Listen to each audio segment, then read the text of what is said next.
দোলের রাতে বিরাটিতে তৃণমূলের গোষ্ঠীদ্বন্দ্ব। উত্তর দমদম পুরসভার ১৪ নম্বর ওয়ার্ডের তৃণমূলের দুই গোষ্ঠীদ্বন্দ্বের মধ্যে প্রকাশ্যে মারধর। ঘটনার ভিডিও ভাইরাল। ভিডিওতে দেখা যাচ্ছে ব্যক্তিকে রাস্তায় ফেলে এলোপাথারি মারা হচ্ছে। সেখানে উপস্থিত রয়েছে ওয়ার্ডের কাউন্সিলর শেলি হালদার ও তার কন্যা তৃণমূল কর্মী সুনন্দা হালদার। সুনন্দা হালদারকে হাতে বাঁশ নিয়ে দেখা যায়। স্থানীয় সূত্রের খবর, যে ব্যক্তিকে মারা হচ্ছিল তিনি তৃণমূল কর্মী। তার অন্যায় তিনি দেওয়ালে প্রস্রাব করার প্রতিবাদ করছিলেন। সূত্রের আরও খবর, এক তৃণমূল কর্মী মদ্যপ অবস্থায় দেওয়ালে প্রস্রাব করছিল। তারই প্রতিবাদ করেন প্রহত ওই দুই তৃণমূল কর্মী। এরপরই কাউন্সিলর ও তার কন্যা দলবল সহকারে এসে প্রতিবাদী ওই তৃণমূল কর্মীকে মারধর করে।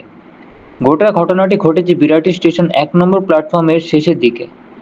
এই ঘটনার নিমিতা থানায় একটি লিখিত অভিযোগ দায়ের করা হয়েছে। সেই অভিযোগের প্রেক্ষিতে নিমিত থানার পুলিশ এক ব্যক্তিকে গ্রেফতার করেছে। পুলিশ সূত্রে খবর, ওই ব্যক্তিটি মারধরের ঘটনায় যুক্ত ছিলেন।